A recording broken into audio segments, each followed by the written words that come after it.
Magandang araw. So, ito galing dito sa mga tinanggal natin na sanga. Okay, nakita nyo naman kanina, naka-wild dito. So, ang gagawin natin dito is itatanim ulit natin, mag-propagate tayo. Okay? Ano ba or paano ba yung aking ginagawa kapag ako ay natutusok ng ganito. Okay? So, unang-una, kakat ko dito.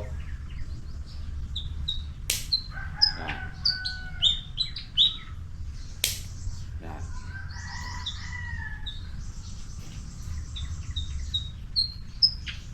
So ganito siya. Okay? Bago natin itusok, lagyan natin ng aloe vera. Ikuskus muna natin. Kunin natin yung ito. Ah, diba? Lapot-lapot. So ikuskus mo lang and then saka mo itutusok. Okay? Para magkaroon tayo ng panibagong materialis. So ito ay from cuttings. Nagsimula lang siya sa ganito. Okay? Yan, ganun din dito. Same process. At pagdating dito sa dulo, yan, kunwari ito dulo, putulin mo na dito. Yan. And then, saka mo ulit ilagay doon, isausaw mo ulit dito sa may aloe vera. Yan. Sausaw mo dyan. And then, tanim. Okay? So, ganun lang na proseso.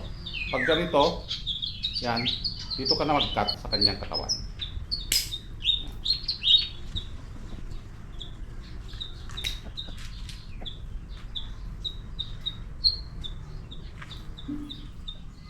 Okay?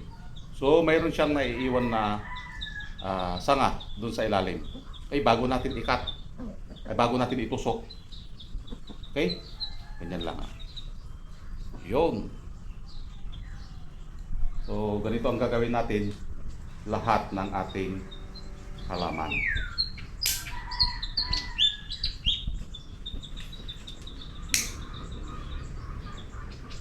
Or cuttings. So, tayo, nabubuhay lang tayo sa cuttings. Yan o. Okay? So, ito kasi napakamahal. Ito gawa. Napakaliit lang. Sobrang mahal. Okay? So, yun lang ang aking maisi-share.